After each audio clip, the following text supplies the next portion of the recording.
got the bloodlust. Me too. I want to kill. Let's kill.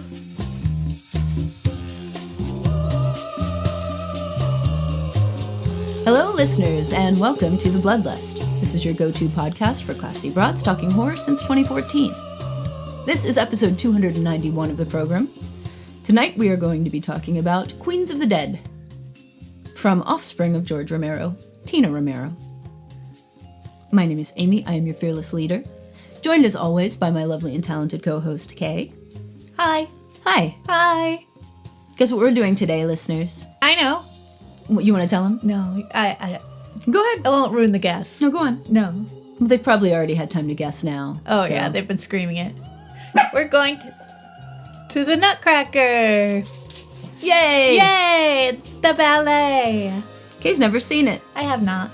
Yet. So that's exciting for us. Clearly we're wild and crazy individuals here. No, luckily there was a 4 o'clock showing, because an 8 o'clock showing on my schedule on a Sunday? You gotta Certainly be not. kidding me. I think not.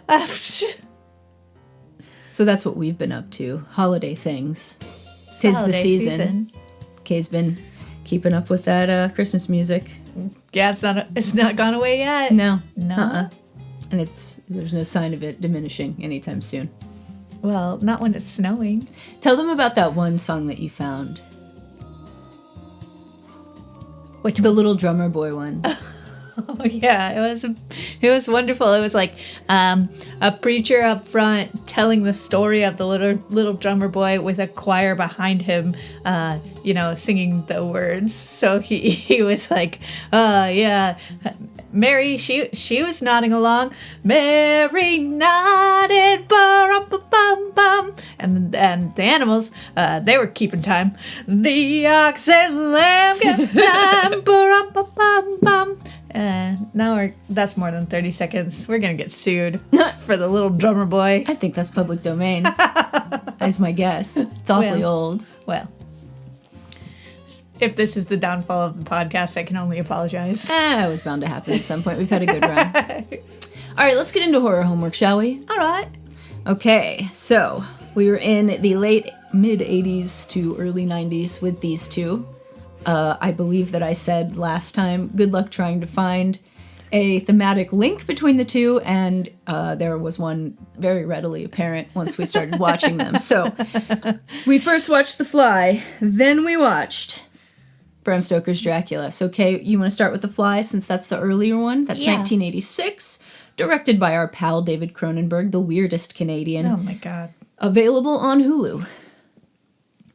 There was a point in the movie that I said, why do you make me watch these things? There were a couple points in the movie that you said that to me, and I did feel bad. So I guess listeners try to figure out what those horrible points were. That's a fun game, right? Yeah. All right. The Fly. Seth, a scientist, meets Ronnie, a science reporter, at a science party for science things. He's trying to get laid by showing off his new invention that is sure to change the world. Ronnie blows him off and says that she has to get at least 3 more interviews done before she leaves, but Seth isn't taking no for an answer. They go back to his lair and he shows off his telepod invention. She is wooed and wants to tell her editor/ex about it. What? You're a reporter? I have no way of knowing this. You cannot speak about this to anyone. He tells her that she can document his findings and have exclusive rights to the story when he's ready to break it, but he's just not there yet. It can only teleport non-organic materials as of yet. Cue baboon death splatter scene. Yeah. Rough. Also, why would you just jump to a baboon? Yeah, it feels like there's steps before that. Start with a worm or an amoeba of some kind and work up. A petri disc. Yeah, why not? Yeah. You don't jump to a baboon. No one ever. Never. Anyway. All right. Ronnie agrees, but immediately tells her editor about it anyways. He's not impressed. That's the oldest magic trick in the book. Ronnie and Seth start seeing each other, and through Seth's understanding of the feel of living tissue, aka Ronnie's puss, he now knows that he must teach the computer to understand the feel of living teacher. Something about grandma's pinching baby's cheeks. I don't know. Whatever. But it works. Second bamboo makes it through. X confronts Ronnie about sleeping over at Seth's house and moves forward with publishing the story. Ronnie heads off to stop said story, and Seth is upset that she is going to get back together with the ex. Pouting and drinking too much quote-unquote champagne, he is very clearly drinking Freixenet, which offers both cava and prosecco option, but is definitely not champagne. And people calling non-champagne champagne is a hill that I will die on. Anyone who knows Kay knows this. So he's pouting and drinking and decides with one successful teleportation under his belt, obviously it's time for him to go through it himself. However, there was a fly that popped in there as well. Oh no! When it's taking them down to the atomic level, it spliced their DNA together, and when they built it back up, they were one. Seth and Ronnie reconcile and have an all-night banging sesh. Seth's strength, stamina, and sexual potency, and other such alliteration words, have increased. Obviously, because the teleportation has purified him. He insists that Ronnie should go through it as well. If only his scientific method had increased as well. One observation is not enough to gather knowledge. Ronnie refuses and is starting to see a change in his character as well.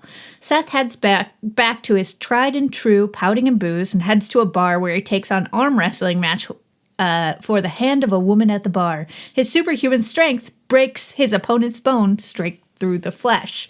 He takes the girl. Luckily, Ronnie stops him before pushing her through and sends her away.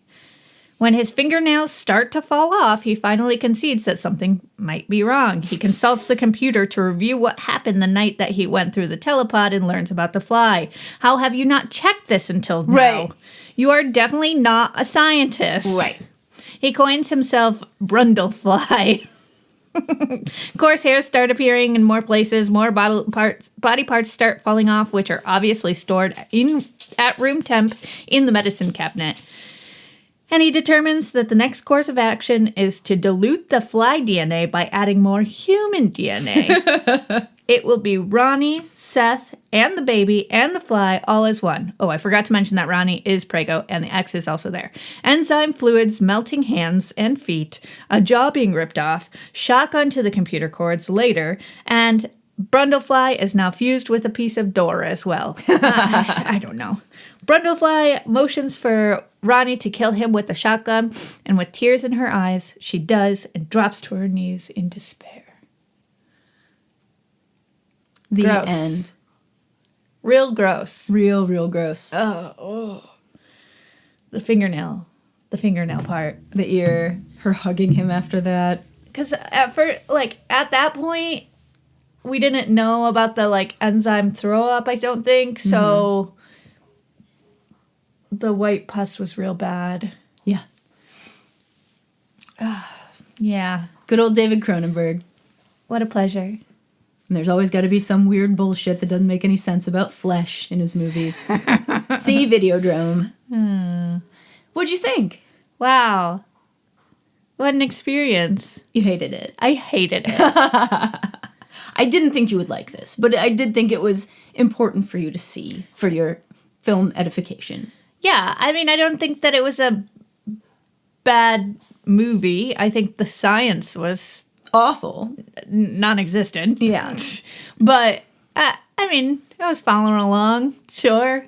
Eating up what you were giving me. Nom, nom, nom. But, yeah, I don't need to ever see it again. No. That's for damn sure. I hadn't seen this since I was little, but I remember quite a bit of it. Because it scarred you? Yeah. Yeah, I could I see remember that. those nails.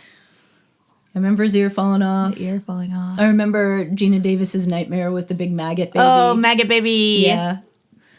With Yeah. the David Cronenberg cameo, of course, as a gynecologist, because Let me poke him broad around in there. he's a weird dude. Yeah. He's a weird dude.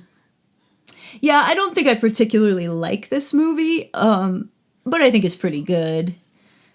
It's an interesting way to adapt or remake the original The Fly, which is much different, much less body horror. As I told you in the original Fly, it's a guy with a fly head. Sure. And a little fly with a person head. Yeah. And although that makes a great reveal at the end, it's not quite as... I didn't look up specifically Fly's strengths.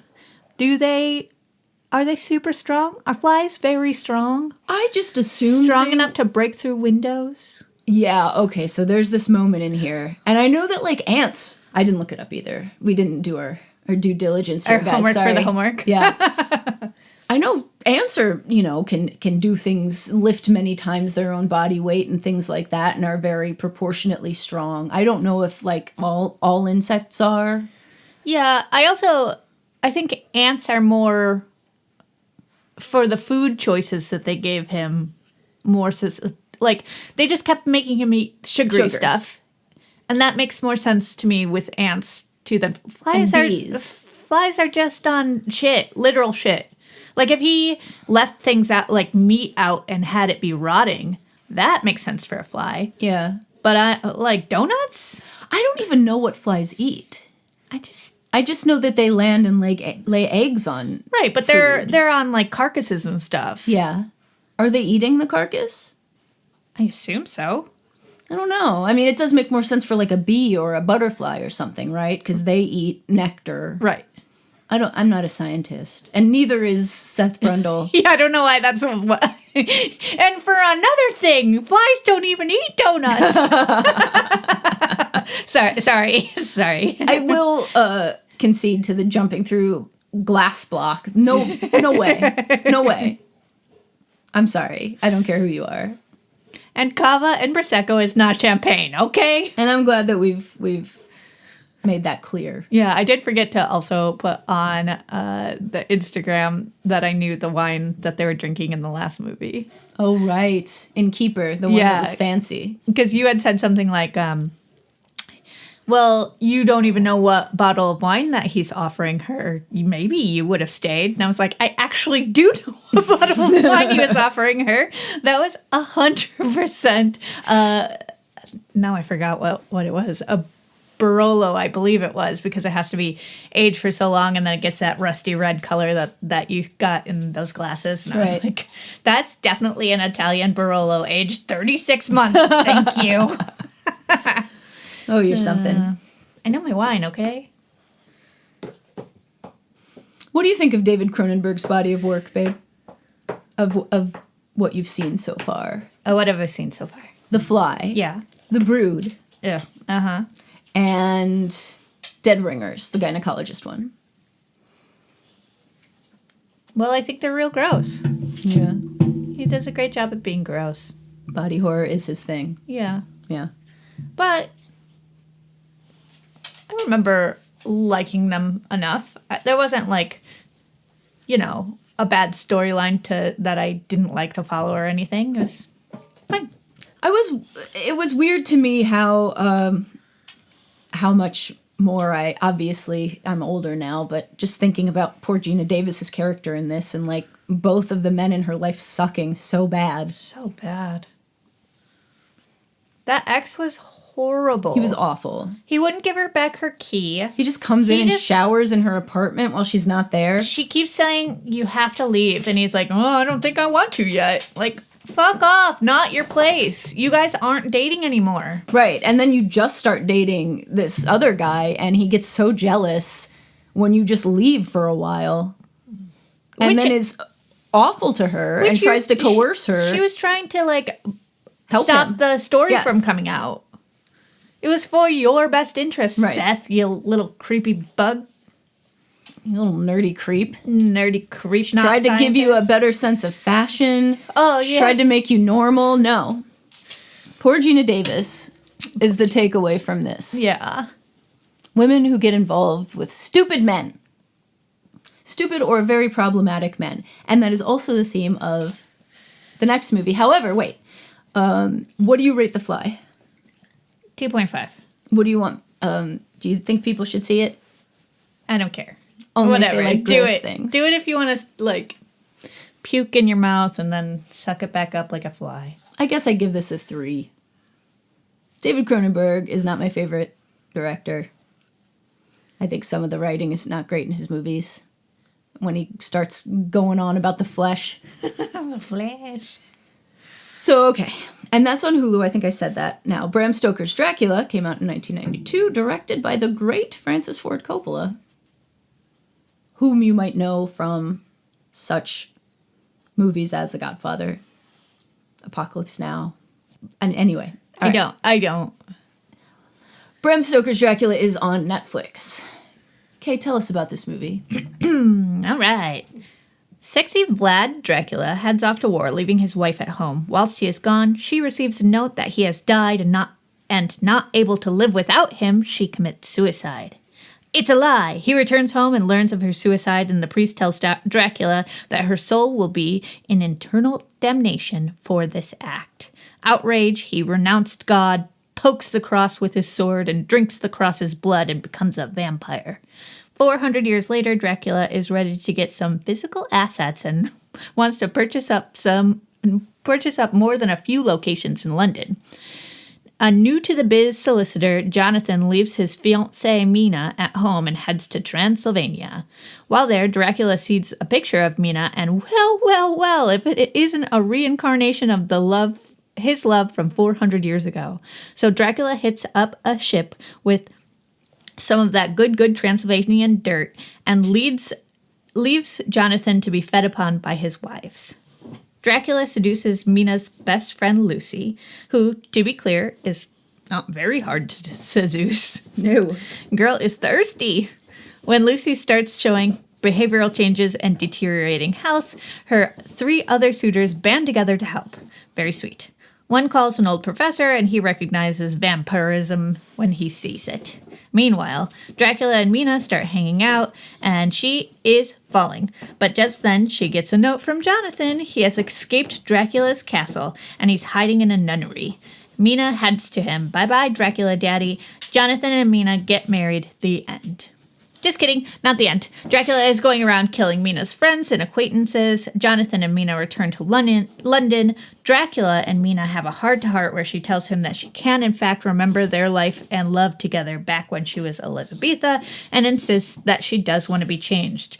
But the Lucy suitors burst in before the change has fully occurred, and Drac runs away. The suitor squad learns that Drac is headed home through hypnotherapy or some shit. They all split up and try to get Dracula. Death and such occurs. A communion wafer burns Mina's cute little forehead. Drac and Mina share a kiss, and Mina stabs him in the heart.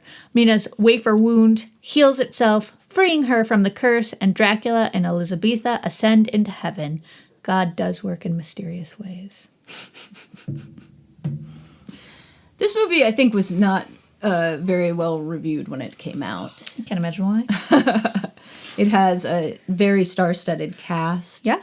It has Anthony Hopkins, I think, coming right off of his role as Hannibal Lecter, because that was 91. Keanu Reeves, who was a big star at the time. Winona Ryder, who was a big star at the time. It also stars Monica Bellucci, and the first thing I ever saw her in as one of his wives. Mm. And it was pretty panned for a lot of reasons. One of them being how miscast Keanu Reeves was as Jonathan Harker. Yeah. I don't think Winona Ryder does a particularly good job either, to be honest. But you know what is good? The amount of titties in this movie. A lot of titties. Titties everywhere. Titties galore. Wow. Titties. What'd you think about it? I know you laughed a few times. Yeah. At the overly dramatic parts. It was comical. The costumes were over the top and cute and weird. I don't really like a story that I know already.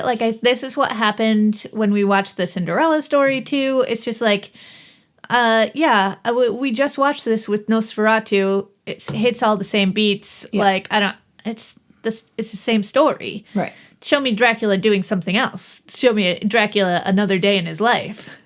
I don't know. Just a Tuesday in the life of Dracula. Yeah. Okay.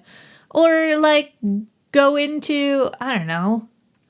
How did they end up getting into heaven? how are they ascending to heaven anyways? I don't know. Oh, God's going to make her live in eternal damnation for 400 years, but now that you guys are back together, even though you probably killed many, many people. Oh, lots. Sure. He's Dracula. Yeah. He killed lots of people before he died. And, yeah. And also turned a bunch of people into this, like, abomination. Yeah. But now that you're both together... Love conquers all, I think, is the thing.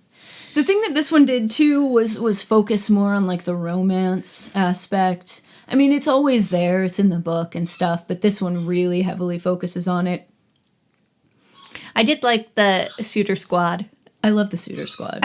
I wanted them just to be in love and forget everything else. Forget her. Yeah. Yeah, they were great. They don't need Lucy. No. I find this movie pretty corny in a lot of parts, but I used to watch it all the time when I was young. And sorry about Barbie squeaking her toy in the living room. She's trying to get Boss to react, but he's just laying in here. Yeah. I always have really liked the score of this movie. I think it's very fun and bombastic. I really love the costumes and how over the top they are, especially like his suit of armor. I hated the suit of armor. Oh, I loved it. And like the coachman's costume with the weird hat. I hate that Jonathan, in every single outfit, he has a collarless goddamn shirt with a tie around it. I just hate it. I loved his suits. I loved his jackets. I really like the bridal costume that Lucy wears that she ends up getting buried in with that weird headpiece. Okay, forget about the headpiece. What about the collar piece? That's what I mean, I guess. the weird collar. I was like, yeah, there was a hat, but you're missing the main point here. Yeah, it's a weird misfire from Francis Ford Coppola. That's for sure. But I love all the weird like cinematic tricks he does to try and make it look old. I love the beginning fight scene at the opening sequence that's all just a silhouette with a red background and the fighting silhouetted. I think that's all really cool. I also think Gary Oldman does a pretty good job in this as Dracula. Don't get me started on the way that Dracula looks. Get those creepy ears away from me.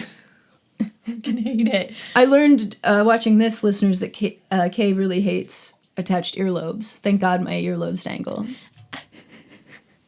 I don't hate attached earlobes. No, you hate attached earlobes. Okay, fine. It's easier just to agree. Yeah, I hate them. What about Dracula's wig? Come on, it's awesome. Those big the heart weird... with the rat tail. Yeah. I don't know. That's fine. When he turned into different animals, hated that. I liked when he turned into a pile of rats. I didn't like the werewolf version of Dracula or whatever they were trying to do with that. Weird nose werewolf. Yeah. I said woof. Woof. Yeah, I said woof for you. Dick woof. Do do do do do. What do you rate this one? 2.5. That's the theme we were talking about. That's the theme between the two. So again, both of these movies have an overriding theme of women who love problematic men who they should not love. I mean, Jonathan was pretty great. He was fine. But he did go off and leave her right when they were engaged so that he could... I mean, he needed to establish himself. He was the newest partner. Yes, you can't say no when you're new in a job. So he was a fine guy. Yeah. I mean, Gina Davis's character, she had no options. That sucked for her. But... women loving problematic men. Amen.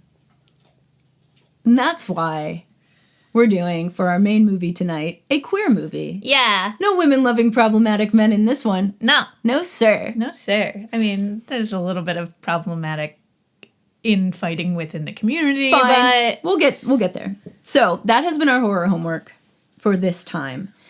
I lied when I said I was going to start into foreign because there are a lot of older movies that we didn't touch on that I think we should go back to. So I did a little more searching, and I'm going to also try and supplement some of my viewing as well during this. Haha, homework for you. Homework for me.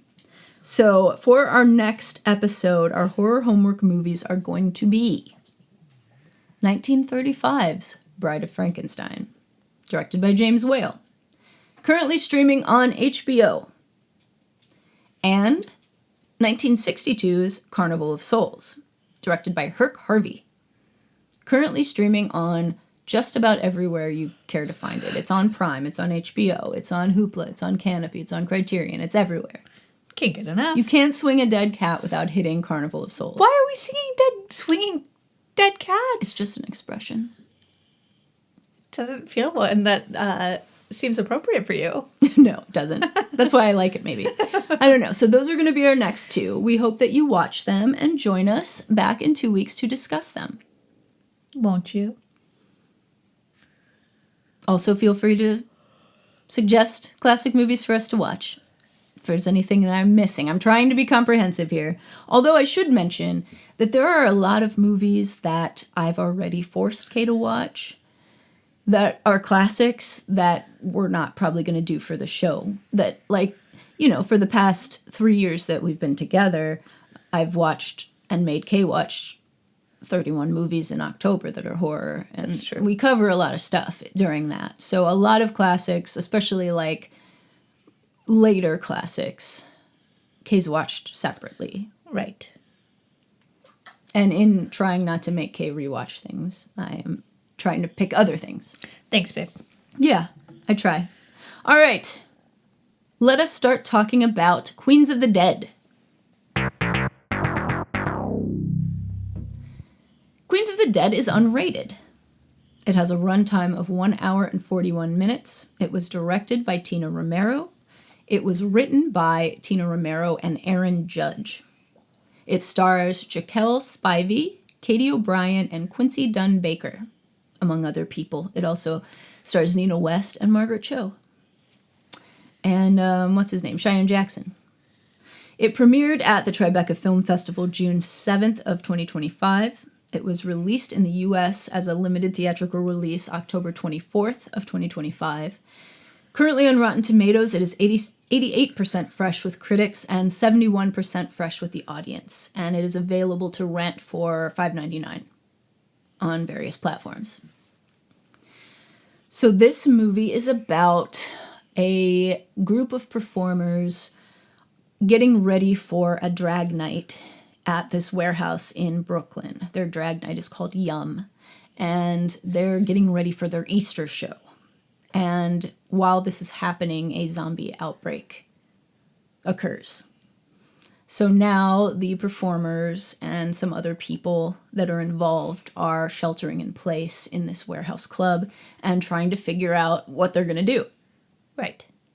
So we've got Dre. She's our main character. She's played by Katy O'Brien, who you might know from Love Lies Bleeding. I think she's also in a Mission Impossible movie. Who's like the DJ and the one who puts on this show. Promoter, yeah. Yeah. And then there's Jinsey Tonic, that's Nina West. She's like the old standby drag performer. There's this other performer called Yasmin, who is from Pose, the like head bitch in Pose. And she is supposed to perform there, but she's dropped out. A bunch of people are bailing on them, so they're already super stressed out about this night not going off correctly. There's also Dre's wife, who is a nurse at the nearby hospital, and Sam. Isn't Sam the name of the... It's the other nurse, yeah. And Sam, who's another nurse there, who used to be a drag performer, but had a falling out with Dre and doesn't perform anymore because she backed out at the last second. Got stage fright, ran away, and they just never reconciled. Right.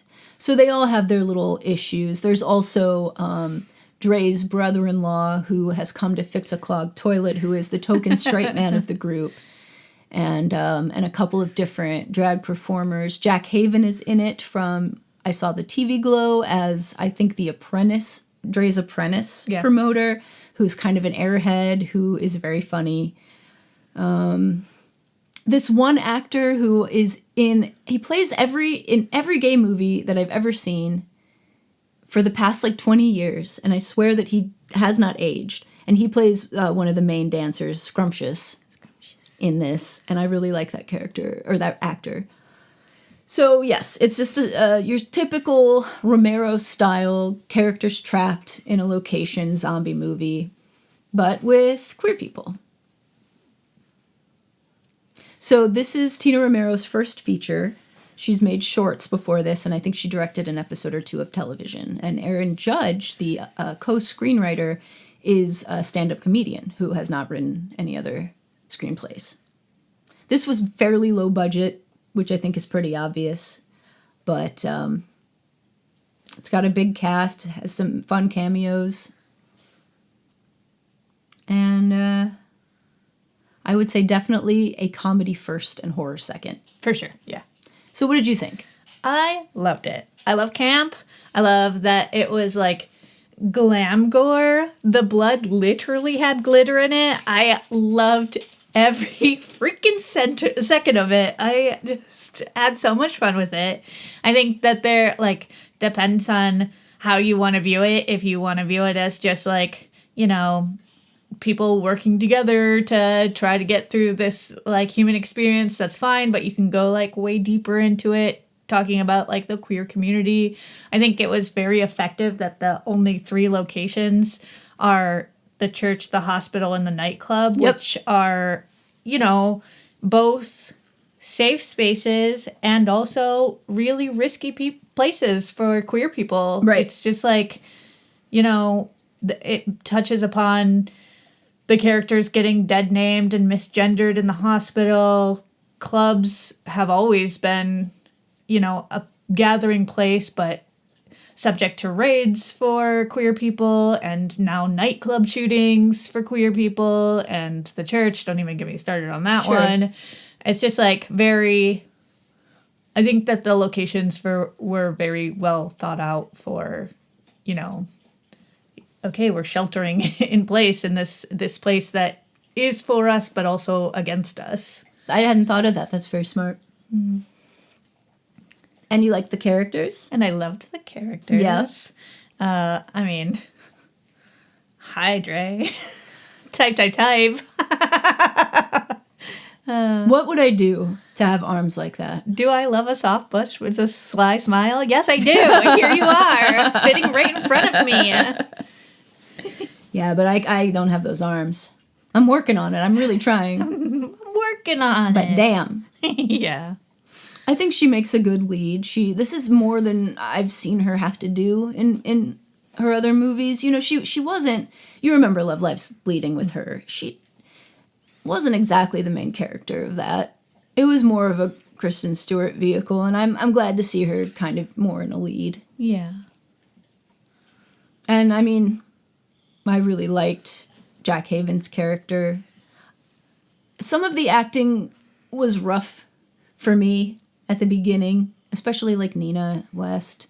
I love her, but, you know, she's not a professional actress. Yeah. I mean, I feel like that happens in a lot of movies that they try to, you know, that's the argument for, well, you know, you should hire the people who are in the community versus you should hire actors playing to play people yep. Yeah. That's true. So, yeah, give them the work, but, you know, it's not going to be 100%. Not always, no. No. Yeah, some of the acting was not great, but honestly, like, the discomfort I felt from that initially went away. Yeah. As we ended up liking the characters.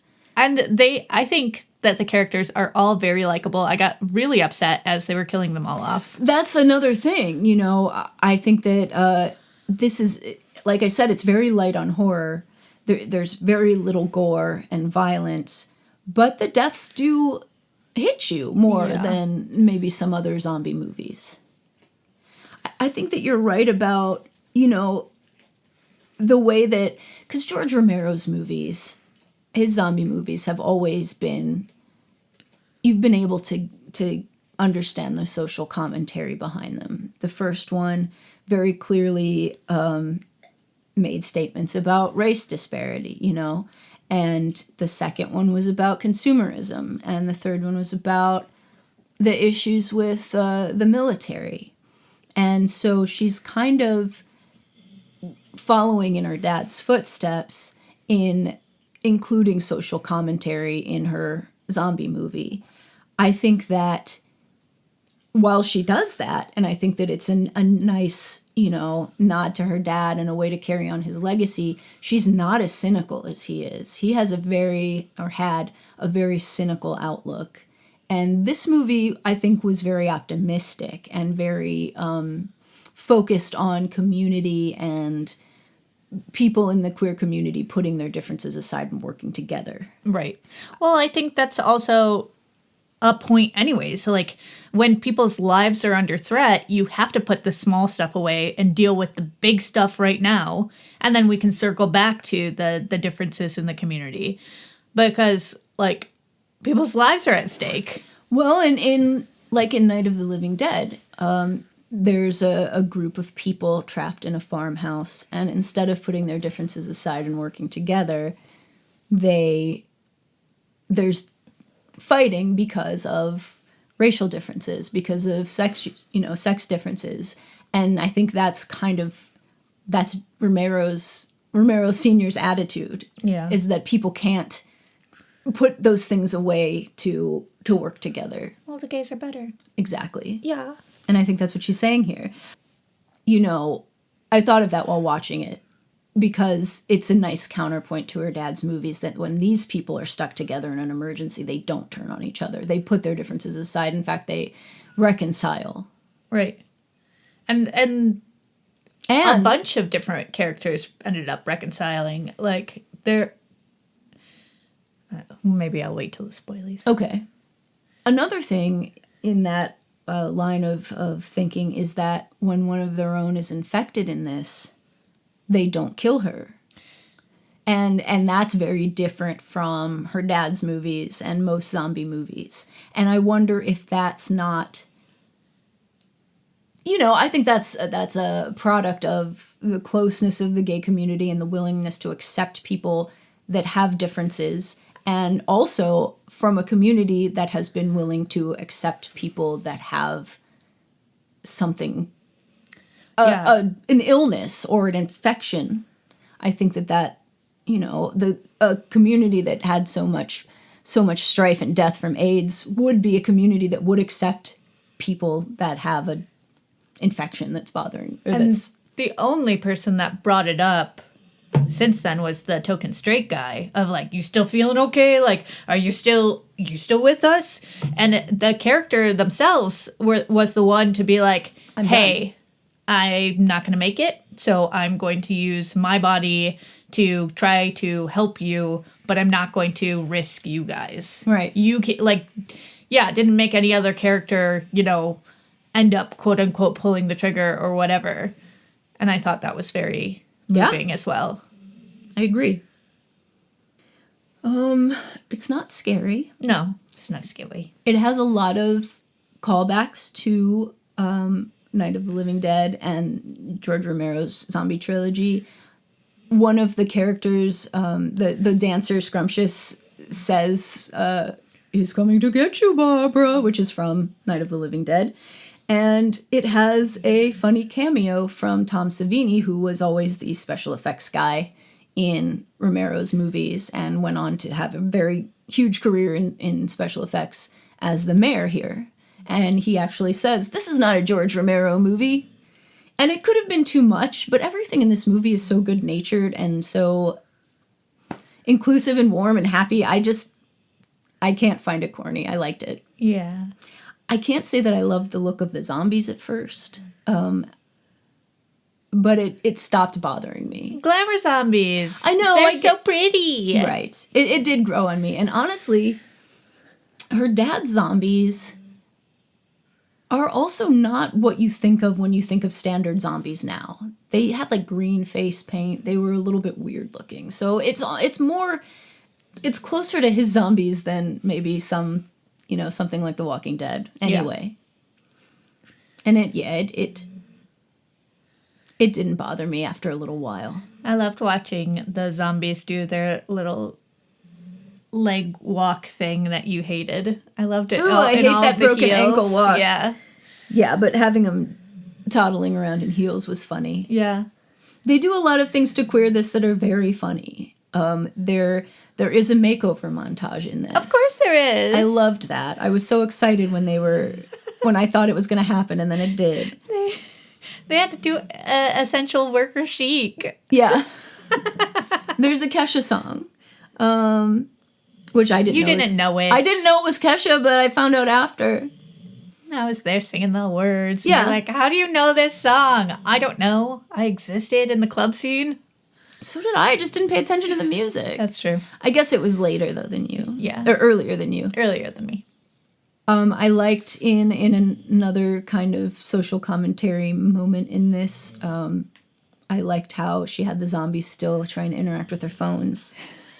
I thought that was great. In the style of the zombies wandering back to the mall in Dawn of the Dead, these ones. Yeah, I loved that, like, when the competing drag queen, what was her name in this one? Yasmin did, like, whatever, Facebook Live or whatever, TikTok Live.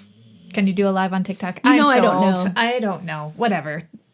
She was doing a live and all of the zombies were watching it like, this is where my attention needs to be. Of course I'm following her. She's the best. Right. So it had some of that, which I really liked. I thought the soundtrack was really good. There were a lot of bangers in there, but then there was also some scoring that kind of harkened back to the zombie movies of yore, which was cute. There's a lot of weird plot holes and continuity errors, and some are kind of noticeable. You're just mad at that disco ball. I know you're just mad. I am a little mad at the disco ball, but honestly, like I said, the movie is too good-natured and had too low a budget for me to worry about that stuff. It is a very fun ride. It is suitable for younger people because it is light on gore. Gory. Yeah. And the gore is glittery. You know, there's not that much real-life violence at all. No. And the closing song was really good. That samples a line. It seemed like they had some... The cast might have been doing a little bit of improvising in some scenes. I can't imagine them writing that weird... where when Jack Haven is sitting after they've gotten that axe wound and they're singing that weird song to themselves. I loved it. It was very funny. So me 100%. I'm sitting in this creepy room. I got hit by an axe, so I'm just doom and gloom. I loved it. Yeah, I liked that a lot. I thought they were very funny in it. All of the characters are interesting. I liked the influencers at the party in the photo booth. I liked deep throating a penis corn dog. Yeah. Yeah. There's just every character has a little moment. Margaret Cho's character when she comes in is very funny, riding in on her scooter. Yeah, it's a really fun time. This would have been a fun one to see with a group. Yeah. And it has pretty much a nice, happy ending, which is nice. Yeah. A couple people die, but our main people are basically still there. And they're back to being best friends. Right. And they all ride away on a pride float. Yeah, they do. I don't think we need to worry too much about spoilers for this one. All right. Do you? No. That's fine. Then I... do want to bring up... Oh, I guess the what I was thinking of was like the infighting and the drama between the community was brought up a couple times. Like, first it was just like a little sass of like, no, you can't be on this app because it's just for gym rats and twinks. This is like, you know, othering people inside of the community. And then when Margaret Cho shows up and her boat is only going to be for, you know, women, non-binary, and family. And everyone's like, that's us. That's all of us. Right. And she's like, no, it's really not, though. It was good she touched on that stuff because that is a thing in the queer community. A really big thing. But, like, then what we were saying before, they ended up having to work together and, you know, through activism and an allegory for activism and community, I think. Yeah. The only other thing was that who ended up opening their eyes at the end, and it was red. Oh yeah, they do have a ending that looks like maybe that they haven't gotten away Right. because Scrumptious. It was Scrumptious, yeah. Opens their eyes on the getaway boat, and they're red. Yeah. Oh. And that was probably from the fucking drugs. Maybe. Yeah. Because it does seem like maybe the drugs were causing the zombie. Yeah, the Outbreak. Original outbreak, and then people were getting bit also, but... Right. Yeah. Yeah, and it touches on a lot of stuff in a light way here, but touches on a lot of problems in the gay community, like, you know, othering and exclusionary stuff within our I wanted to say our subgenre. That's not right. Within the demographic. The subgenres of the demographics. And the issue with drugs. Yeah. In the party scene. And people's family, like, misgendering people and, like, being like, oh, I just don't understand. But then he comes around at the end. Yes, he does. And he's like, I don't care if it's a boy or a girl or a they. I'm going to teach them how to plumb. Because that's important. Yeah. Yeah. No, I think that you'll like this. I don't know if straight people would like this. I don't know. Does it have too many in-jokes? I mean, it's very, very camp. Yeah. So it might just be like a roll's eyes, like this is too much. But I don't know. I don't surround myself with a lot of straight people, so... Like, you wouldn't recommend this to your friend. I wouldn't go into work tomorrow and be like, bros, this is something you gotta see.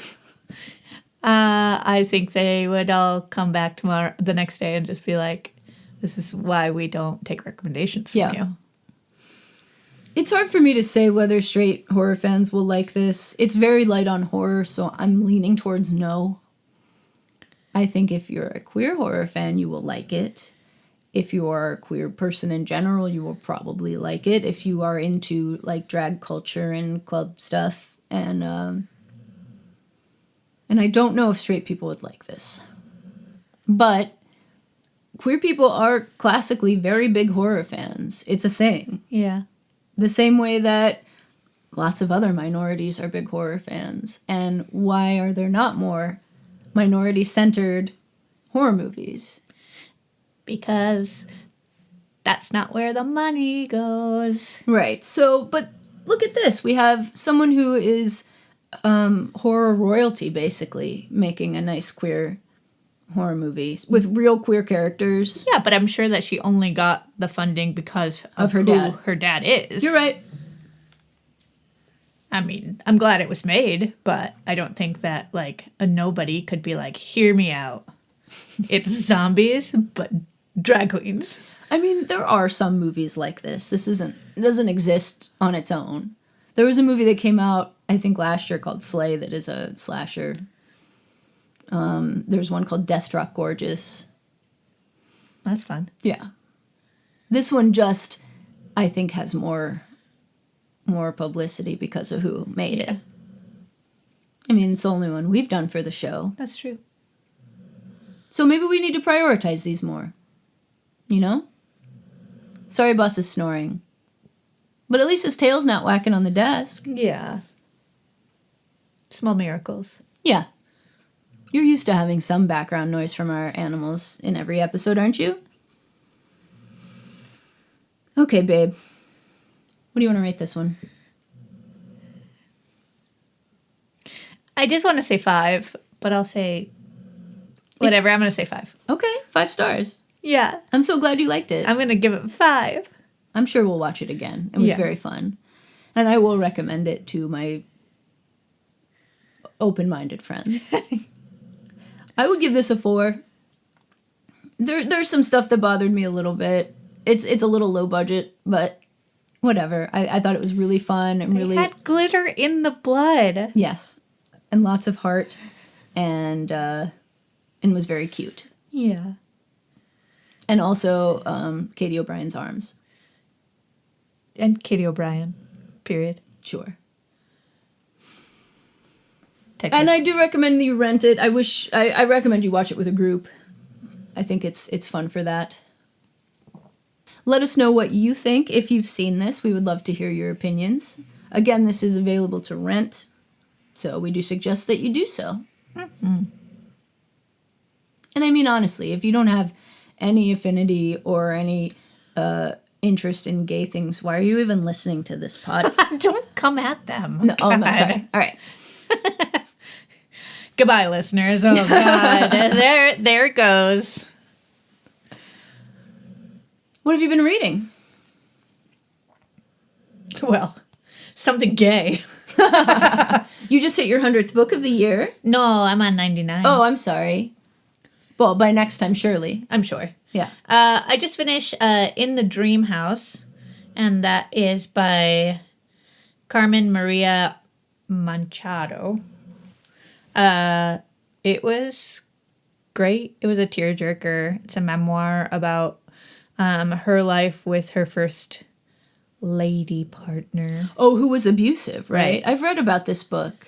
Yeah. But I've never read it. It's very good. It's a rough one, but yeah, it's really good. The writing style bothered me at the beginning, but after a little bit, I got into it because it's just like different ways that the dream house was in her life. So the dream house as blank, the dream house. And so every chapter starts like that. And so that gets a little repetitive, but then you start leaning into it. Anyways, it's about... yeah, her abusive relationship and how she didn't understand that it was because it was the first time with a woman and terrible and awful and wonderful and she got out of it and great. Yeah, I thought about reading that one, but I felt like it might be triggering, so I haven't read it. But she has other books and I'm interested in reading those. Is it creepy at all? No. It's just a memoir. Just a memoir. Well, she writes horror normally. Yeah. She writes horror short stories normally. Doesn't she have a novel? I don't know. Okay. I think she's working on a novel now. Okay. But I think that's her first novel. I think it's usually short stories. Well, I know I have some of her short stories in some of the anthologies that I have and that I've read. And I like her writing. So that's a good one. What else have you been reading? Anything else good, horror-y? You already talked about Bat Eater. I've been seeing that on lists lately. The one that I read before that was The Last Invitation by Darby Kane.